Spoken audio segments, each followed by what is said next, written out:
Josué, o engraçado de tudo é que nós estamos falando tanto sobre discipulado, vivendo o discipulado, estamos cumprindo aquilo que o Senhor Jesus nos ensinou.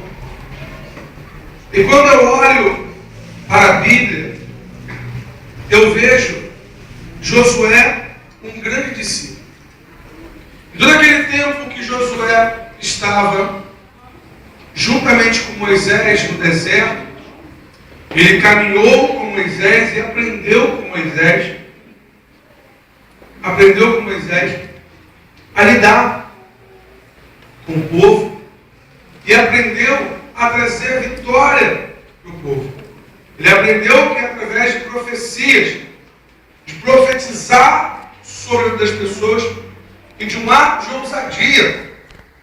Eu encaro hoje como sendo Josué um dos maiores homens da Bíblia.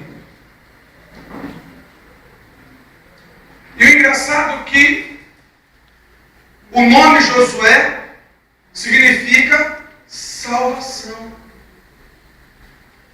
E no livro de Mateus, capítulo 1, versículo 21, diz que sobre esse menino colocarás o nome de Jesus. Pois sobre ele a salvação. Então, nós vemos aí Josué, um jovem que acreditou que ele tinha a unção de Deus para levar o povo que estava cativo para a terra prometida.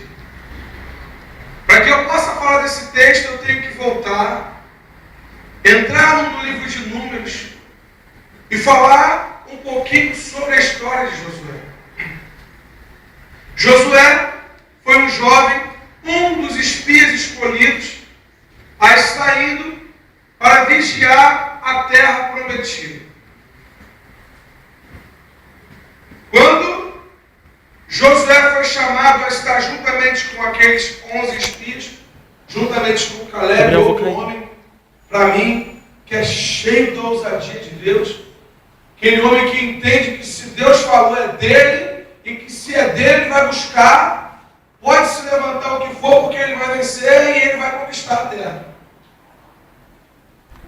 E quando eu olho para o texto, eu vejo Josué, Moisés indagando ao povo, aos 10 espias, aos espias, e perguntando a eles sobre a terra.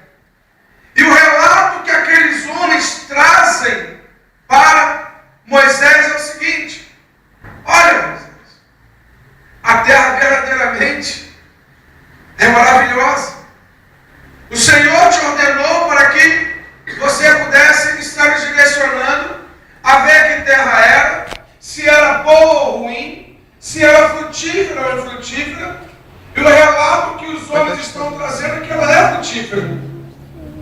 Porém, o Senhor também te direciona a perguntar ao povo, aos homens, como são o povo daquela região.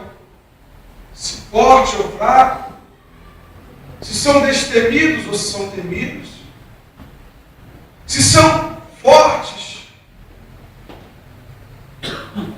E Josué começa a indagar, Moisés começa a indagar. E num dado momento, Moisés vira para eles e fala assim: vem cá, dá para herdarmos a terra ou não? Mas aí começa o ministério do Moisés. Mas é que tem gigante? Mas é que os gigantes são bravos? Os gigantes são isso? E os gigantes são aquilo?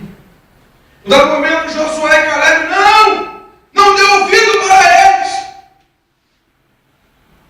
Não se atente à voz deles. Tudo isso que eles falaram é verdade. A terra frutífera, mana, leite e mel, é a nossa terra. Tem gigante. Tem gigante sim, Moisés. Mas se Deus prometeu, Ele vai nos dar condições de herdarmos a terra prometida. Venha o que vier,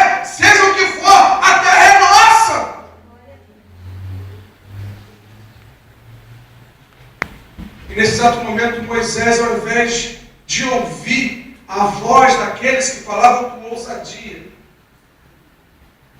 Moisés foi pelos ouvidos daqueles que desencorajaram o povo. Por esse desencorajar, a Bíblia também nos relata que por esse momento de olhar a terra prometida, pisar, olha isso, eles viram a terra, eles entraram na terra prometida, entraram, pisaram na terra prometida, mas não herdaram a terra prometida. Eles foram, olharam do arraial, olharam da parte alta, foram até mais próximo, ou seja, eles entraram um pouco mais. Viu tudo aquilo que Deus tinha para ele, rejeitou por medo e por covardia. A palavra nos diz que por esse ato e pelo aceite de Moisés, todo aquele povo, todos aqueles 10 morreram, porque padeceram durante 40 anos no deserto, em decurso da sua incredulidade. Moisés, todavia, ele tem um toque de ousadia. E perceba o que o Senhor fala, o que ele fala da palavra dele. E sucedeu depois da morte de Moisés, servo do Senhor, que o Senhor falou a Josué, filho de Num, servo de Moisés, discípulo de Moisés, dizendo: Moisés, meu servo, é morto. Levanta-te, pois, agora, passa esse Jordão, tu e todo esse povo, a terra que eu dou aos filhos de Israel. Não falou aos filhos de Israel. Todo lugar que pisar a planta do vosso pé, vou-lo tenho dado. Como disse a Moisés, desde o deserto e desde o Líbano até o grande rio Eufrates, toda a terra dos heteus e até o grande mar, para o poente do sol será o vosso termo. Ninguém se sustentará diante de ti todos os dias da tua vida. Como fui com Moisés, seu discipulador, assim serei contigo. Não te deixarei e não te desampararei. Esforça-te e tem de bom ânimo, porque tu farás a esse povo herdar a terra que jurei a seus pais que lhe daria. Pai, essa é a tua palavra. Ela está sendo lida aqui, Senhor. É a tua palavra. Agora, Senhor, a revelação é contigo. Tu sabes, me sondas e me conheces. Te peço perdão, Senhor, pelos meus atos, pelas minhas iniquidades. Mas eu venho te pedir, Senhor, derrama o teu Espírito sobre a tua igreja. Derrama o Espírito de ousadia sobre a tua igreja. O mesmo Espírito, Senhor, que o Senhor derramasse sobre Josué e Caleb, derrama sobre a tua igreja hoje.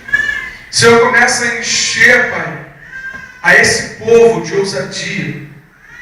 Mas começa comigo. Começa comigo, Senhor, que eu venho me esconder cada vez mais por detrás da tua cruz, para que o teu Espírito prevaleça sobre a minha vida. É o que eu te oro. Em nome de Jesus. Amém. Queridos, percebam que todas as vezes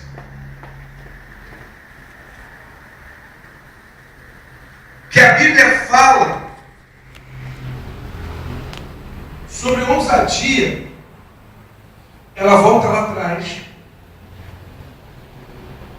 e ela começa a tocar e a falar o nome de pessoas que ousaram a sair do lugar que limitava a sua visão para viverem e contemplarem o sobrenatural de Deus.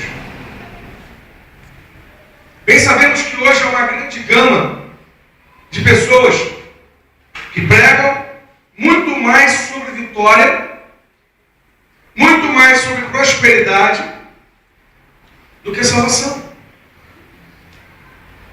Mas hoje, nós estamos em cumprimento da profecia do Senhor sobre as nossas vidas. Mas por que você está falando que nós estamos em cumprimento? Porque nós começamos aqui nesse lugar um projeto de oração, de clamor, e começamos a declarar que o Senhor iria alargar os nossos termos, ampliar os nossos termos, iria abençoar o povo, e que as mãos do Senhor estariam sobre esse lugar. E muitos falaram assim, mas como pode? Não vai acontecer. E aí o Senhor falou, filho, vou fazer contigo da mesma forma que fiz com o povo de Israel. Te colocarei dentre grandes povos, e o teu povo irá contigo.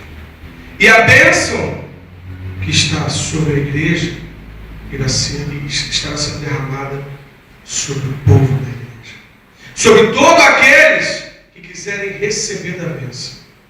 Só que bênção sem salvação, ela é vazia. Assim como o jejum sem oração não é válido de nada. O Senhor fala para Moisés, para Josué, a primeira coisa que você tem que fazer, Josué, é atravessar o Jordão. A primeira coisa que você tem que fazer, Josué, é sair do lugar que está limitando a sua visão.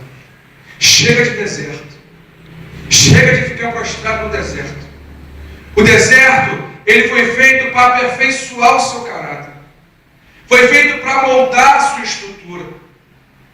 Josué, eu tenho planos maiores para ti.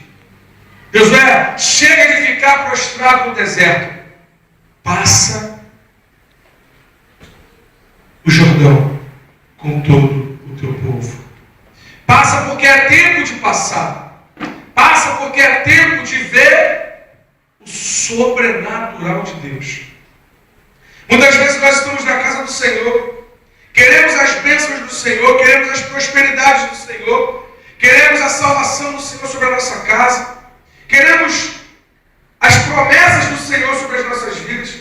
Só que muitas vezes as nossas posturas para recebermos aquilo que queremos não é a postura certa. Nós muitas das vezes nos colocamos com uma postura errada diante de um Deus que tudo pode fazer. Lembra? Quando eu comecei a falar com a igreja, nós estávamos falando, mais uma vez relembrando, do Deus de relacionamento. Quando nós estávamos falando justamente sobre o quê? Que muitas vezes nós pedimos a Deus para que Deus nos dê aquilo que deseja o nosso coração. Só que muitas vezes, quando o Senhor está prestes a nos dar, somos nós que nos traímos. Porque quando o Senhor ele vem nos procurar para nos abençoar, a nossa postura não está a postura correta de poder receber a bênção. E o Senhor falou, Moisés, Josué, não adianta você ficar mais no deserto. Eu te dei espírito de ousadia. Então, diga ao povo que marche contigo. Passa o Jordão. Passa o Jordão. Quais são as dificuldades que você está tendo nessa noite? Quais são as dificuldades que você está tendo de romper com Deus? O que está te travando e te prendendo lá atrás? Está me prendendo, tem tanta coisa que me prende, eu não estou conseguindo ver a mão de Deus, eu não tenho visto, eu estou sozinho no deserto. Eu ontem ouvi um negócio que foi muito engraçado, foi edificante ao mesmo tempo.